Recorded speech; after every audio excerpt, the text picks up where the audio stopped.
Umur beliau baru 5 tahun. Beberapa tahun lalu, doktor sahkan sesuatu yang sangat berat untuk diterima. Dia didiagnos dengan kanser. Dunia ibu ayah seakan terhenti. Tapi dalam tubuh kecil itu, dia masih mahu bermain, masih mahu ketawa.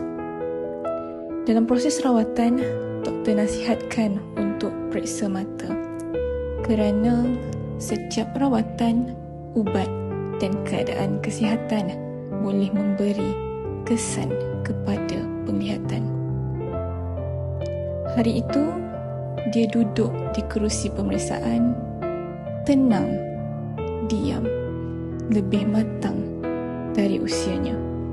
Setiap huruf yang dia cuba baca seperti satu perjuangan kecil yang sangat besar.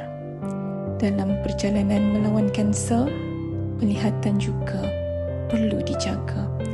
Kita mahu dia dapat melihat dunia dengan sangat jelas. Dia mungkin sedang melalui ujian yang sangat berat, tapi dia tetap anak kecil yang berhak melihat warna-warna kehidupan.